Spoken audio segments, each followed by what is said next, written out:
5 seconds.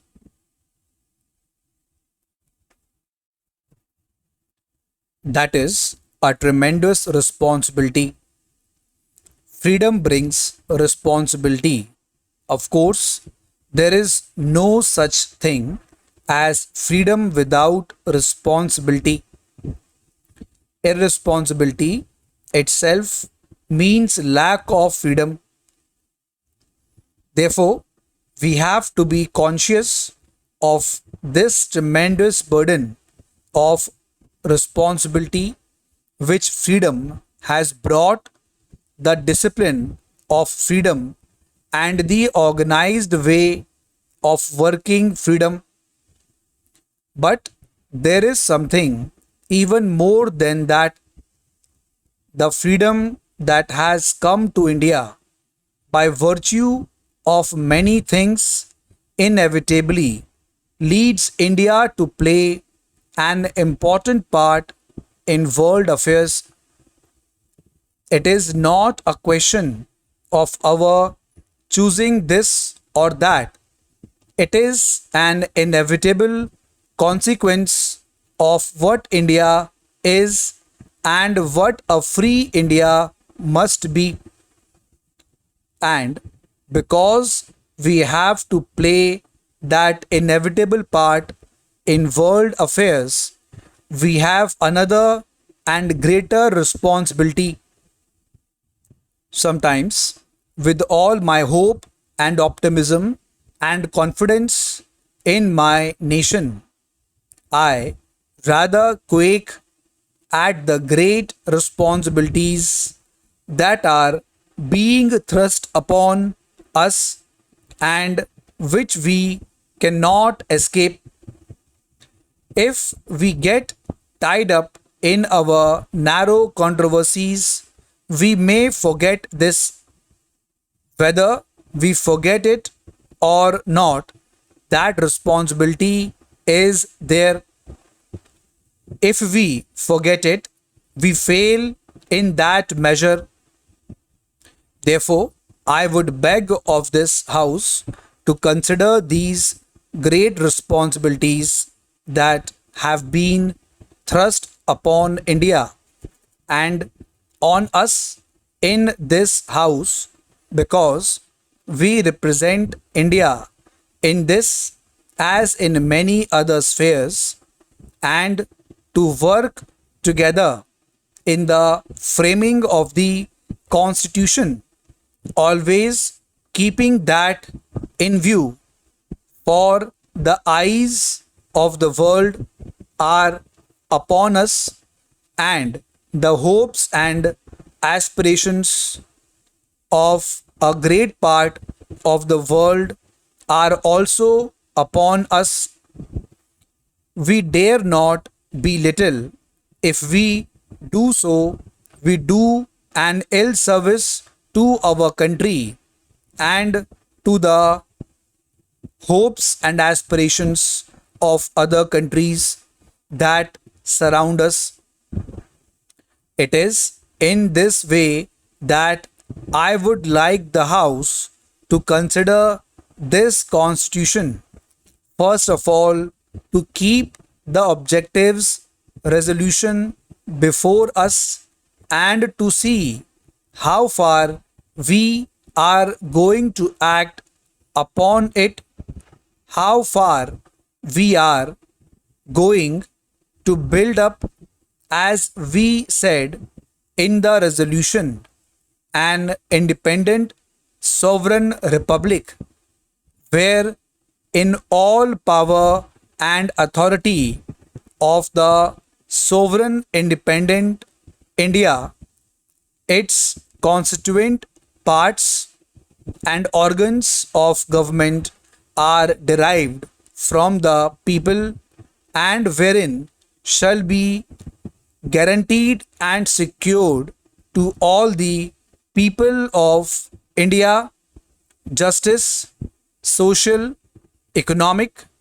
and political equality of status, of opportunity, and before the law, freedom of thought, expression, belief, and worship. The House will remember that when I brought the motion of the objectives resolution before this House, I referred to the fact that we were asking for, or rather, we were laying down that our constitution should be framed for an independent sovereign republic. I stated at that time, and I have stated subsequently, that this business of our being a republic is entirely a matter for us to determine. Of course, it has little or nothing to do with what relations we should have with other countries, notably the United Kingdom or the Commonwealth that used to be called the British Commonwealth of Nations. That was a question which had to be determined again by this House and by no one else independently of what our constitution was going to be. I want to inform the House that in recent weeks, when I was in the United Kingdom, this subject and allied subjects came up for private discussion. There was as no public discussion or decision, because the Commonwealth Conference which I attended did not consider it at all in its sessions. Inevitably, these were private discussions because it is a matter of high moment, not only for us but also for other countries, as to what, if any, relation we should have, what contacts, what links we should bear with these other countries.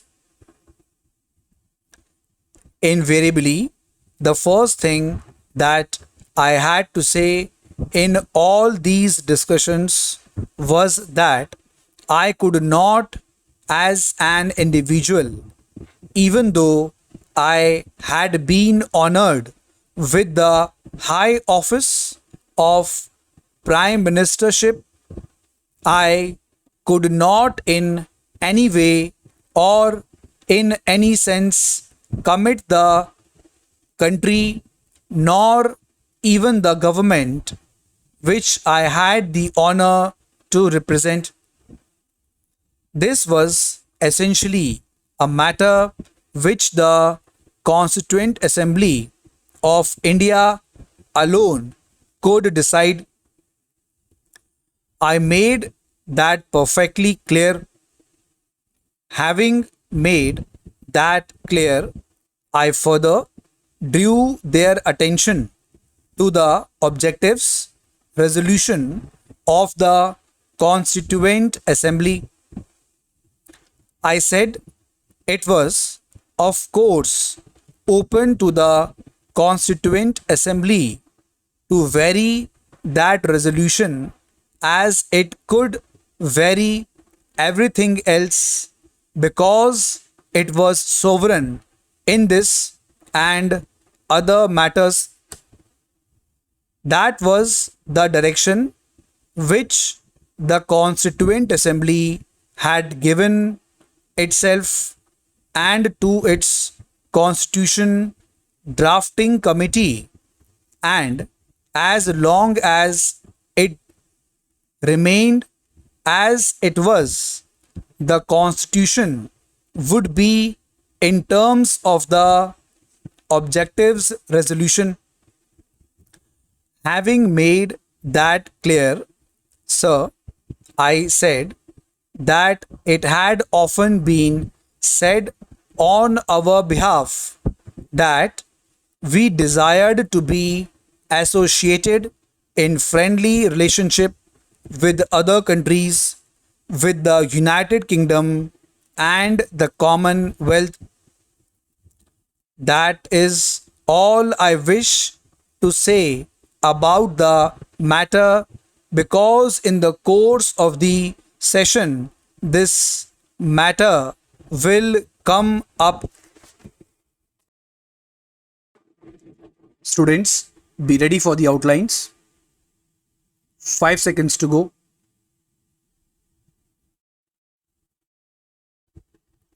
Irresponsibility